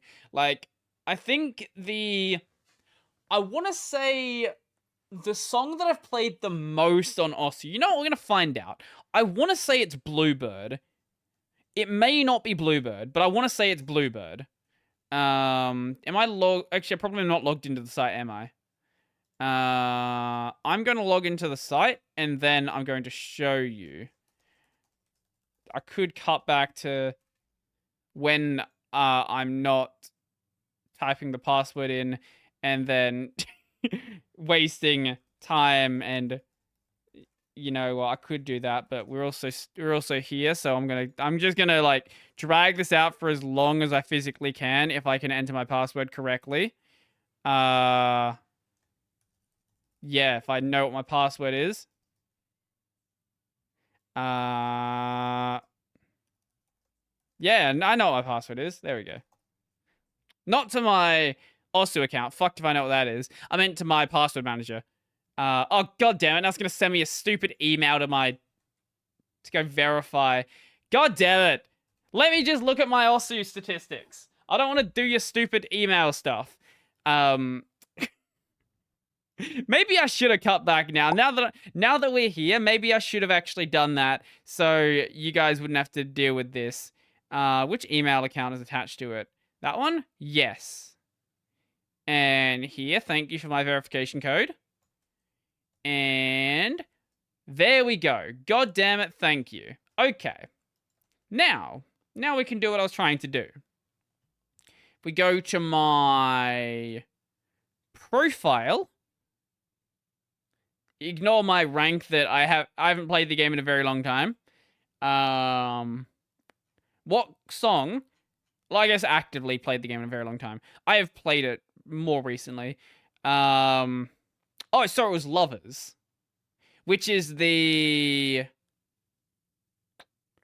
I want to say it's the third Shippuden opening. Okay, Bluebird is on there. Bluebird is definitely on there. Lovers, The Bravest Destiny. I don't even know what that song is at this point. I have to go listen to that one. Bluebird, I'll Believe by Ultima. I'll Believe. What is I'll Believe? And then Burst the Gravity by Ultima. Is I'll Believe one of the... I want to say it's one of the... I'm forgetting the anime now. Like, I know the series I'm picturing in my head. No, it's from Shakugan no Shana. Why is that... Of all the Shakugan no Shana songs on there, why is it that one? What else do we have on here? Black Bullet from Black Bullet. Oh, God. That was an old show. Tenku Cafeteria from Gochima mo Sagi desu ka? Secret where this really shows like how long ago. Why is...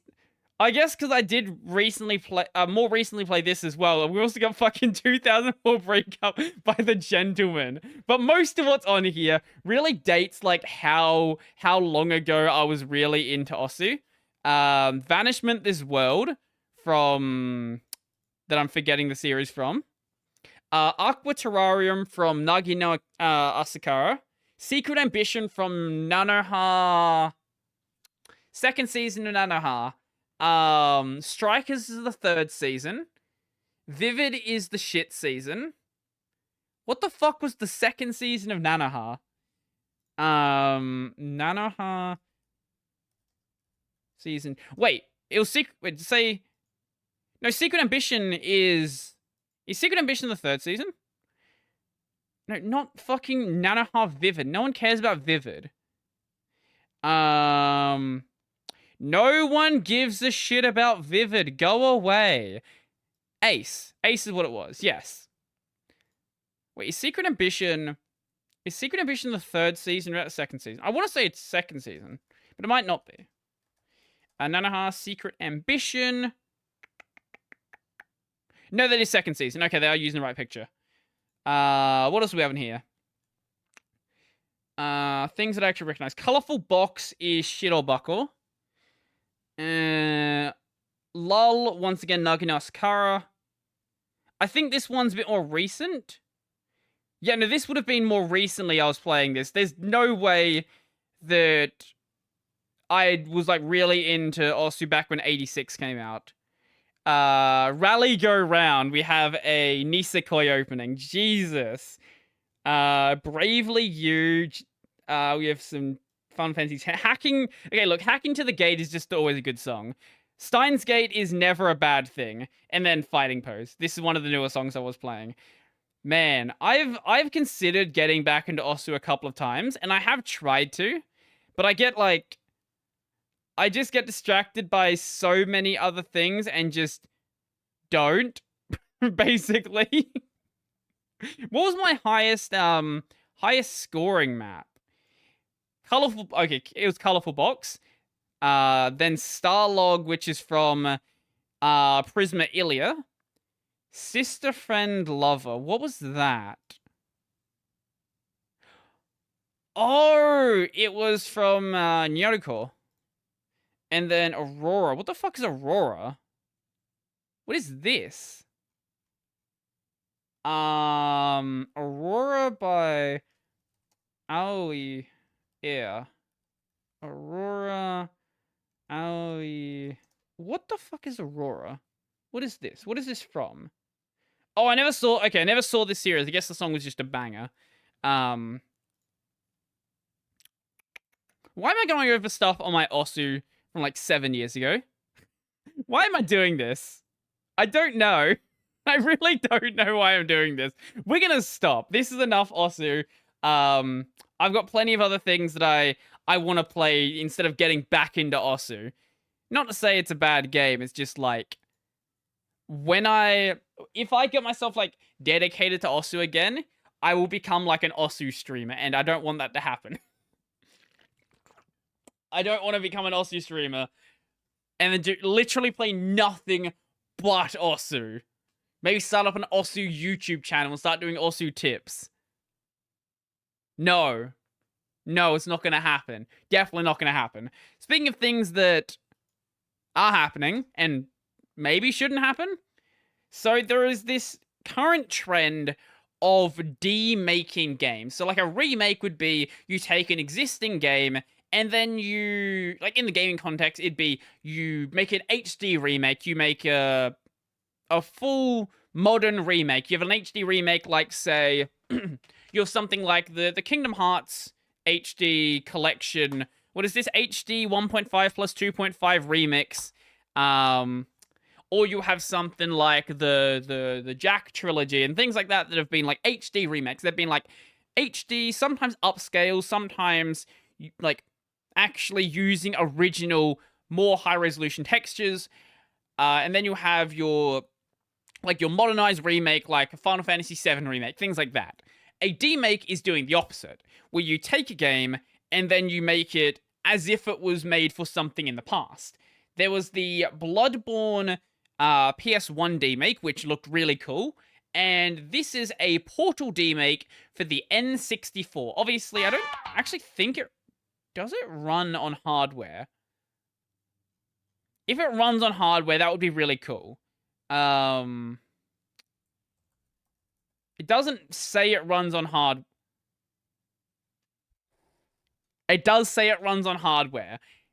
You can play this on actual hardware. That's actually really cool. When they just make the graphics worse, like that's cool and all, but when they actually make it a proper game for that system, that's just cool. Like, look at this. It just looks cool. And if this game had come out on the N64, it would have been, like, super hype. Like, look at this. Like, this is crazy for the N64. But obviously, there's still a lot of polish. I'm gonna just... If you want to go check this out for yourself, I highly recommend you go and do so. Because all of these projects are just really, really cool. Like, every time one of these demake projects come out, I feel like I need to talk about it just because devs are crazy. Like, if you want to sit down and, like, apply, like, the modern things we know about this hardware, you can do some crazy things. Like, clearly, you can do some crazy things, even if, like, 3 people are gonna play it. I've never actually played the Portal games. That's one thing I should do. I don't know. Because it is a puzzle game, I don't know how well I would enjoy it, but I think Portal's got enough charm to it that I could get over the fact that it is a puzzle game and actually still enjoy it. Honestly, I look at a lot of games like they are puzzle games. Like a game like Celeste, for example. I don't feel like Celeste is just a platformer. Like, a game like, say, the Jak and Daxter games, Banjo-Kazooie, the Spyro games, those games are platformers. Those games are where you are trying to, like, you know, jump around. You're trying to get to some point by jumping up platforms, things like that. A game like Celeste, though, and Super Meat Boy, to a very similar extent, but not as tight of a window, they are a lot closer to puzzle games. Because the way you have to jump, it's not just, hey, you can jump up to this area however you want. Especially once you get into the more harder content, like, was it Chapter 8 or something in Celeste that was really bad? Actually, no. The one that's inside of the volcano, I think it's Chapter 9. When you switch back between the fire and ice. Anyone who's played Celeste knows the chapter I'm talking about. But the way you get through that, like, there's a couple of paths, but it's still such a tiny number of paths compared to a more lax platformer. It's the platforming has gotten so complex in a game like that it plays a lot more like a puzzle game where you're trying to sort of work out the pathing that's going to actually get you up the platforms, as opposed to just being a game about navigating up the platforms, if that makes any sense. I'm sure a lot of people are going to hear that and be like, I have no idea what the fuck you're saying, but I hope what I was saying there made sense. I think in many ways the Souls games are a lot like puzzle games as well. Dark Souls 2 being a exception, because Dark Souls 2 has some bullshit mechanics. I should stream Dark Souls 2. Like, I fucking it's my least favorite Souls game without a shadow of a doubt. But it's still a Souls game, and I still think it would be fun to go back and play. Maybe go back and if I go back and play it as a I know sorcery was broken in that game. I know it's way worse in Elden Ring, but you didn't have to have a sorcery build in Dark Souls 2. Like, sorcery had been buffed so hard in that game that just doing PvE stuff, it was just broken. Like, you could get really good spells early in the game, and it just melt things. And every boss just died. Like, it was just a mess. I believe that pyromancy in Dark Souls 2 was also... pyromancy was weird in that game, if I recall, because I don't think there was a pyromancer class.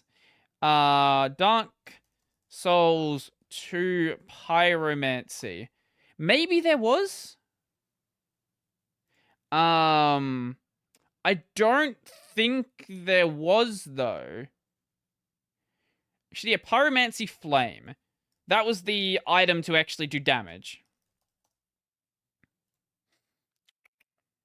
Yeah, you couldn't actually start the game with a pyromancy flame, unlike the first game. So if you wanted to do pyromancy, you actually had to go with like a slightly I think going like the sorcery build and then merging over was probably the best way, but I don't remember what pyromancy scaled on. I could be mistaken on what the best strat to do was there. Does Dark Souls 3 have a pyromancer? Does it have pyromancy in the first place? Let's see. Dark Souls 3.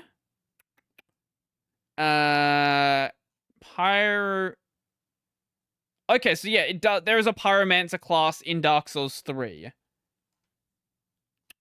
Why was there not one in Dark Souls 2?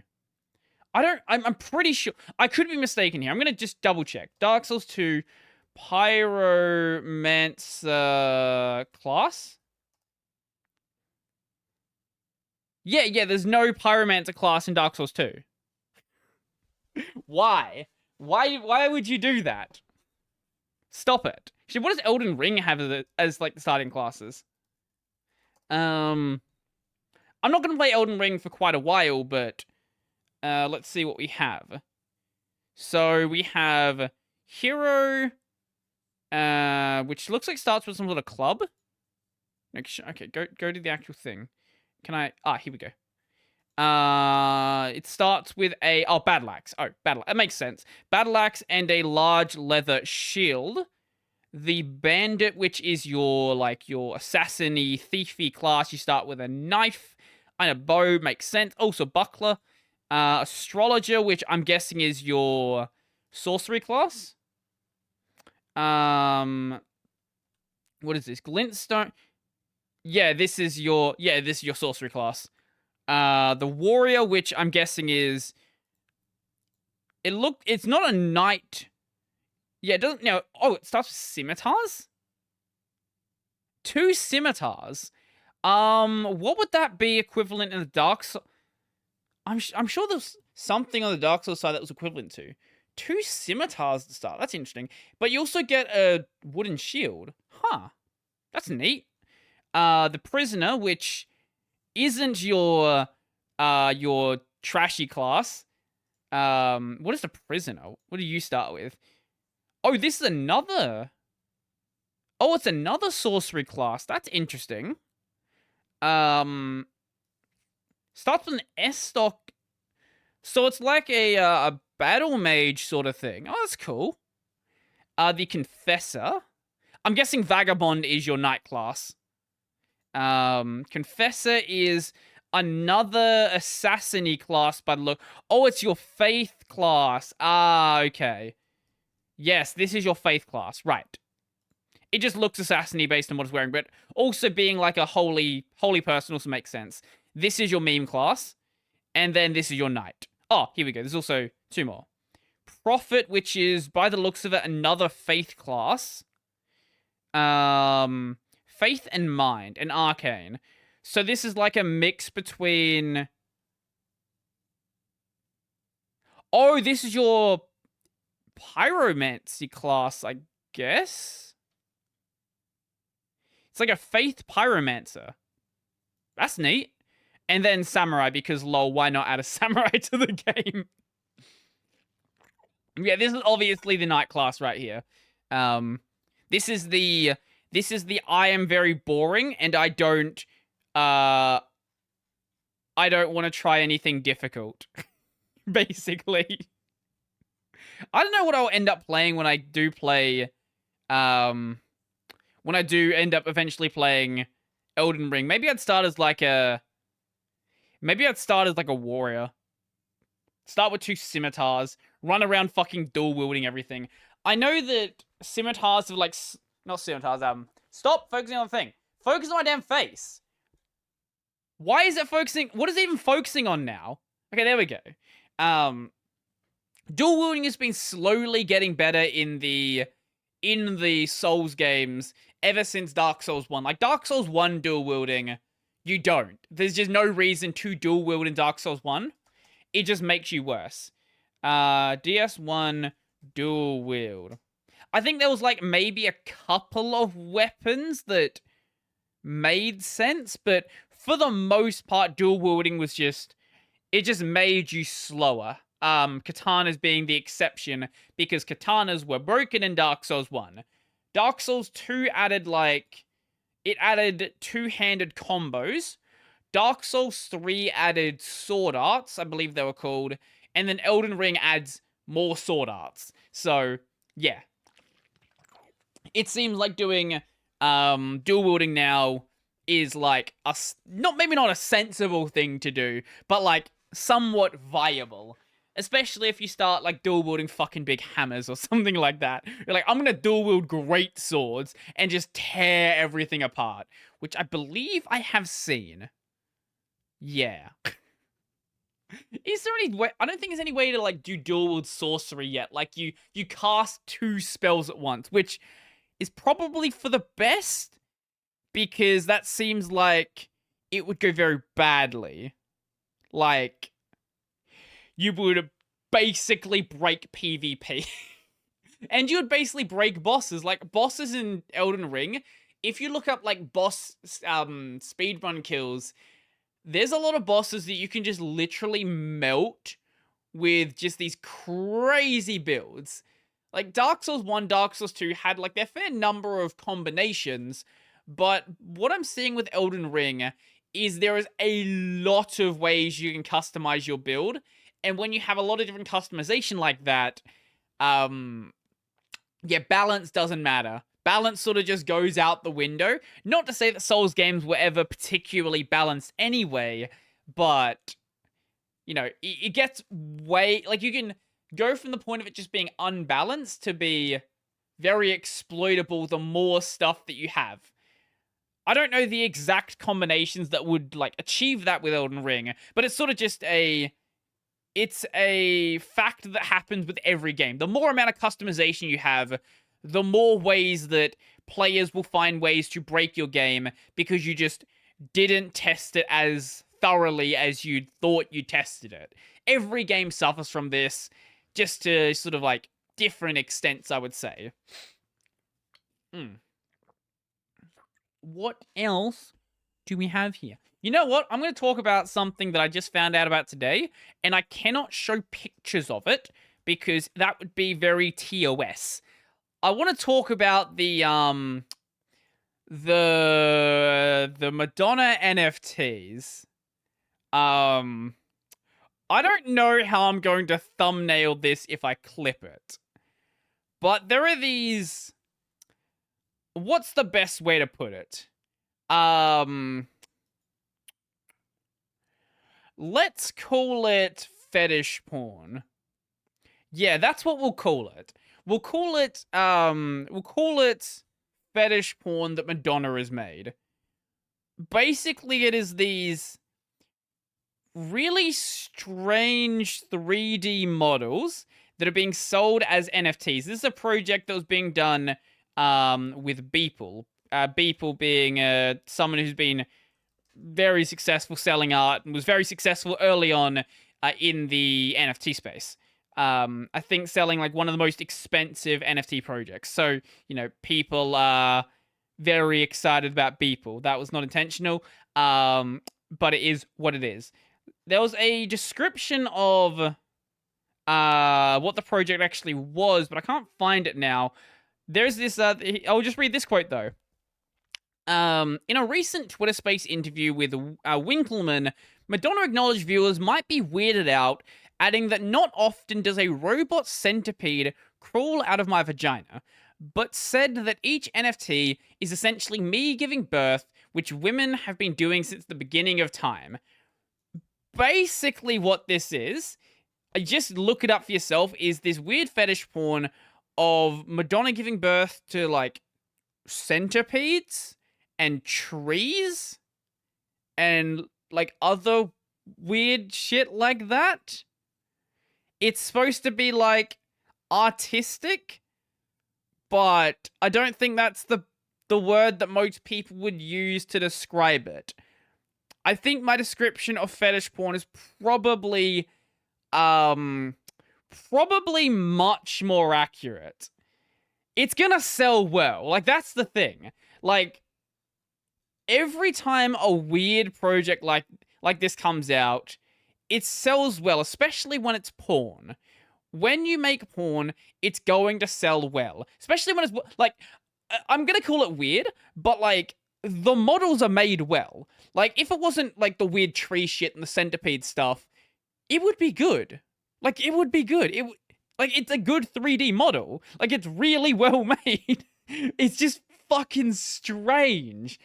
And I'm not here to say that it shouldn't happen and, oh, wow, it's terrible. How dare you make fetish porn? Like, that's fine. If you want to make fetish porn, I don't fucking care.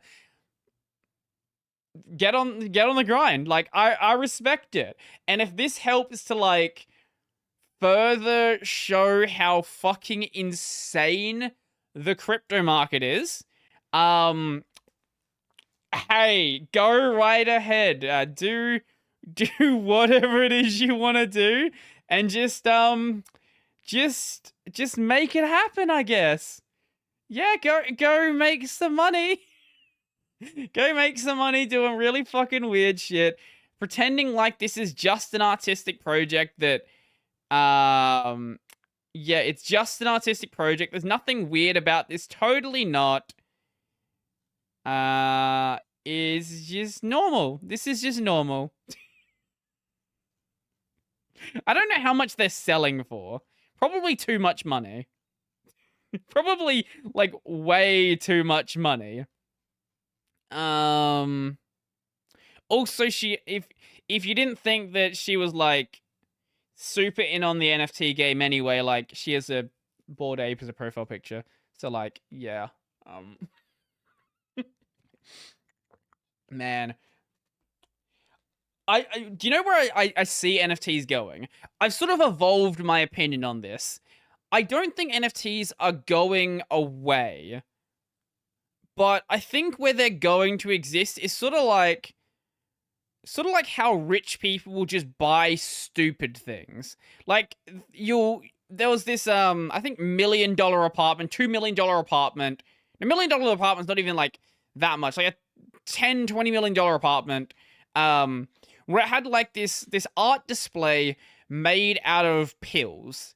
Like, it was just a pill display. And there was, like, a pill display in a cabinet. Things like that. Basically just dumb rich people shit. That's where I see NFTs basically existing. Most of the projects are going to go away. But there's going to be these very small, highly sought-after projects that everybody, like, in the real world looks at and says, that's stupid. Why would you spend your money on it? And they say, lol, why not? And that's where it's going to be.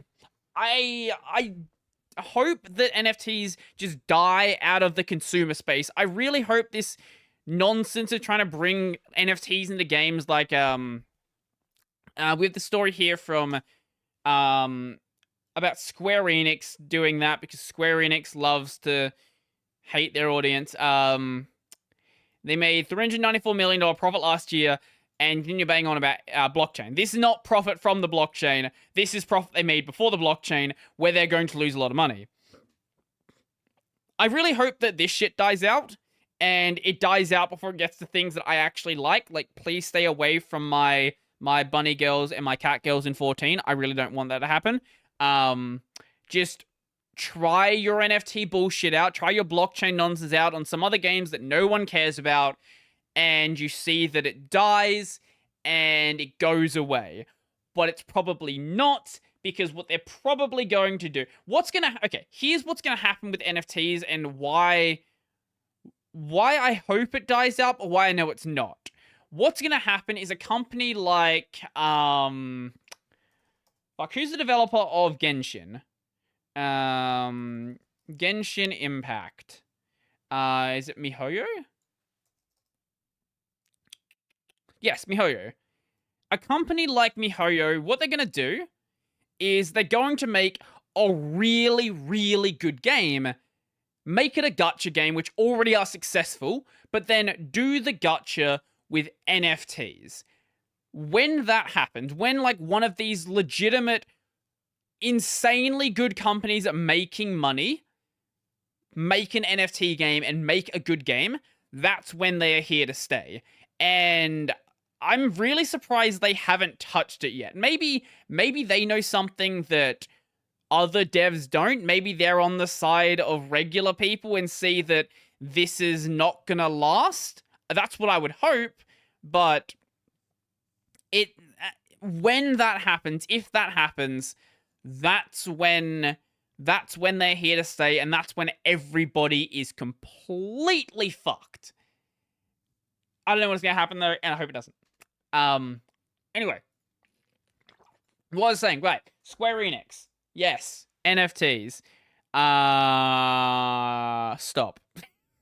Just stop. Like, the other week they sold off the the international branches of like their studios. Like, they sold off brands like Tomb Raider, Deus Ex, and Thief, and things like that, so that they could invest more money into the blockchain. And I really hope this goes down. As much as I love Square Enix, and I love Kingdom Hearts, and I love Final Fantasy XIV, I love a lot of the actually, look, I haven't played most of them. I love the Final Fantasy games that I've played. I love the Dragon Quest games. Square Enix is great. I really hope this does go down as one of the worst investment decisions ever decided. Like, Square Enix takes a massive hit from this, and they realize, oh shit, this is a bad idea. But if a company that knows what they're doing, not just some, like, grifter indie company that wants to jump in the NFT space, is like, we're gonna make an NFT game. That you ask them what the game's about, it's an NFT game. Like, okay, what's the mechanics? What's the story? Why would I want to play it? NFT game, play to earn. Okay, but why would I want to play? To earn! Okay, but, like, what's the game? You play to earn! Like, stop it. Just, when we get away from those grifters and someone who, like, an actual developer does it, that's the other way it can come. Like, if like, an actual company like Square Enix properly puts a AAA team onto this and tries to make a game and then puts NFTs in it. That's the other way that it happens, because if someone does that, and it does remotely well, like, it doesn't do, like, it's not a financial failure, for example, that's when everybody else is going to follow suit. Like, nobody had DLC in their game before it did really well with Morrowind, I want to say. Morrowind Oblivion. When was Horse Armor? Horse Armor. No, not Minecraft Horse Armor. Was Horse Armor Oblivion? Yes, Oblivion. that was when the DLC idea really started to take off. That's when you had like Call of Duty map packs, not just like an expansion, which had already existed before. Expansions were fully well accepted into the gaming space, and people were like, hey, I can pay $20, I can pay $30, whatever the price is, and basically get like a whole new game. It's an extension to the game, but it's still like a lot of content. And then people realize, hey, you can convince people to spend like $5-10 on an item. It's $2.50 at the time. You can convince someone to pay $2.50 on an item. You can convince someone to pay $15 for 3 maps. Mate, this is a fucking money-making scheme right here. And when that idea is discovered in the NFT space, it's like, this is how much we can offer, this is how much we can charge, and we can make it an NFT. That's when it's going to happen. Or maybe you'll have like pre-order bonus, like a pre-order bonus where you can get to play the game early if you have the NFT. Actually, that's like you have some big multiplayer release, something like that, and only the NFT holders can play the game pre-launch. That would also probably be a catalyst to set that off. We've had all of these attempts so far, but no one really being successful in it outside of the crypto space. Like, obviously you have very successful play-to-earn games, like, what's Axie Infinity, that one. Axie Infinity is remarkably successful. It is incredibly successful, but only in the crypto space, and only in, like, really poor communities that, you know, making $5 a day, $5 a month is actually worth it. Like, if you're in Australia, for example, like, if you make $5 a day, unless you're, like, a 10-year-old, that's not going to be enough to get you to play the game all the time. It's, hey, it's a nice bonus. It's a nice thing to, like, kick back, but you don't go out of your way to play a shitty game. I don't even know Axie Infinity is a shitty game. Let's just say it's a reasonable game.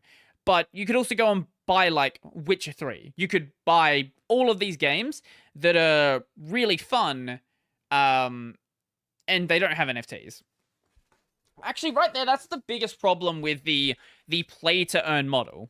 So, a lot of companies talk about play-to-earn. You're going to be able to, like, monetize your time. You'll be able to, like, instead of just playing games, you can make money from your games as well, which is kind of a disgusting way to look at your free time. Like, you don't have to always be making money every second of the day. Sometimes it's fine to just have leisure time. But let's say that you've bought into the idea that every second of your day has to be a money-making opportunity. You've watched, I don't know, fucking 1,000 hours of Gary Vee. You're fucking in the Sigma grind set. You wake up at 3 a.m. You go to sleep at look, the guys who wake up at 3 a.m. probably are in bed by 7 p.m. So, like, yeah. Anyway, let's say you've completely bought into this model. So, the problem with play to earn is the scale of these systems.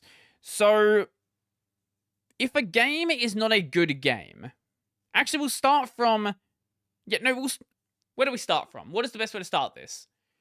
So a play-to-earn game requires that people are putting money into the game and that people are taking money out of the game. I guess it doesn't require that people are taking money out, but it does require that people are putting money into it. So for you to be able to make money in a, let's just say, real-world money auction houses that already exist, like RuneScape Gold. So the only way that you can make money selling gold is if there are people buying gold. If you are the people that are sitting there playing 10, 12 hours a day farming gold, you're not going to be the person who is buying it, because that's sort of defeats the whole point. You're eating into your profits. Also, you have your own ways to get your own gold. But if you're going to have this play-to-earn game, where not just a good game that has like a play-to-earn system on the side, or like a third-party real money trading real money auction house, real money trading, things like that. If you're going to earn money in these games, someone needs to be putting money into the game. So you can't just have this system where money comes out of nowhere. So who's going to be putting the money in? If you haven't built a game that is already good from the start, why would anyone want to put money into it to buy your systems? But let's just say that there is a healthy ecosystem of people putting money into the game, people putting money out of the game. It's sort of stabilized at whatever rate it's stabilized. When a game is based around play to earn, the amount of money that you can make from that game at the start, let's say at the start there is not many people that are making money in the game. Let's say there's a really big buyer's market, but not a very big seller's market. Let's say that for every, how would I put it?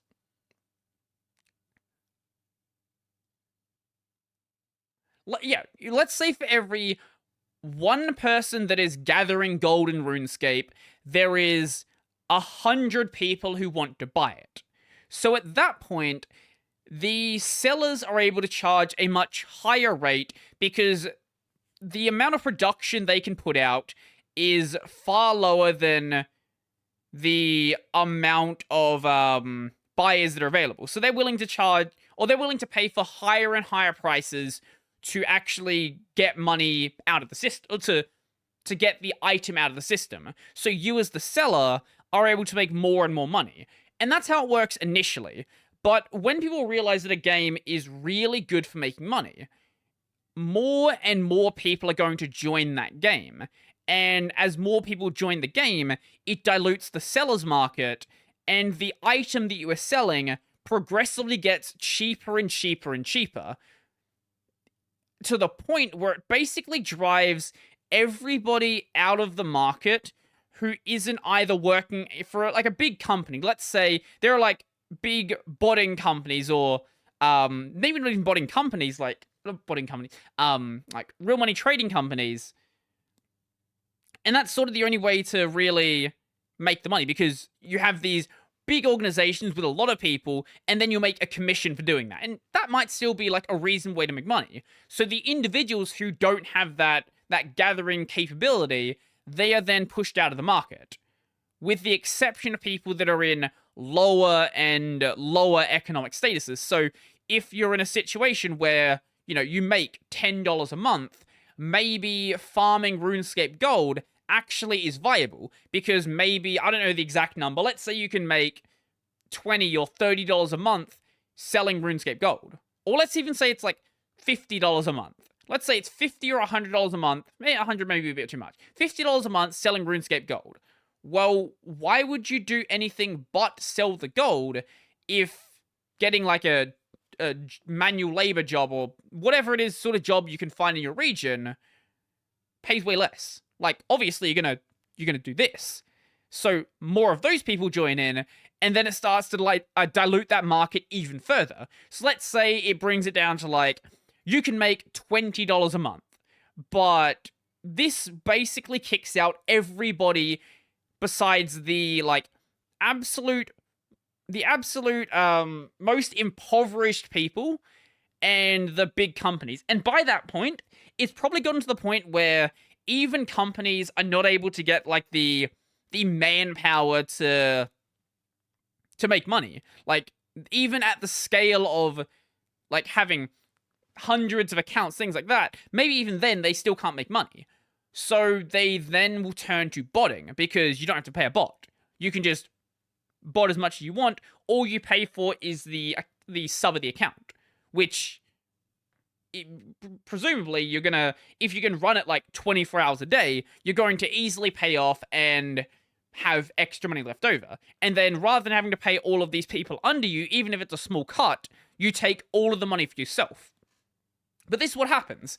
The bigger these pay-to-earn systems get, the less money that everybody makes, to the point where the pay-to-earn aspect isn't a reasonable selling point for for anyone outside of the most impoverished situations. Not to say those people shouldn't be playing the game, because if that's the best way you can make money, more power to you. I fully, if you make more money selling RuneScape gold than actually getting a job,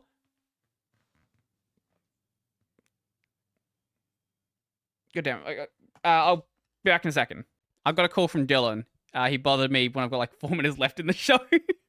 Yeah, as I was saying, if you're making money through selling RuneScape gold, and that's how you make more money than you can make literally getting a job, more power to you. It does ruin the games that I play, but when it's just RMT stuff, when it's just a third-party RMT, I don't really consider it as big of a deal as developer-endorsed RMT. When it's something like, a WoW token where you can pay the devs $10 and you can get a whatever amount of gold you can get in WoW from doing that. That's very different from there being this underground economy where you can buy and sell gold and buy and sell other items through the use of real money. I think that's pretty much all I had to say on the rant. Maybe there's something else I want to go on, but I think it was pretty much at the end of the rant anyway. So yeah, this has just smack my hand on that. This has been the final episode of Tech Over Tea in this house. It is the last time that you are going to see me record the podcast here. Maybe next week I'll have a guest on the show. I'm not going to say that that's a guaranteed, but I might bring Ren on or someone like that. I might send a DM out. I might not send a DM out, and it will just be me, but in a different room. Yeah, I'm not too sure. We'll see what actually happens when we get there. So that's going to be pretty much it for me. If you if you like the podcast, remember to go and like the podcast. If you didn't, then I don't know, triple press the like button. Show me how much you hate the show. Make sure you go and double press the dislike as well. And on this channel, I've got the audio version available basically anywhere. The video version is available on the YouTube. My main channel, Brody Robertson, I do Linux videos.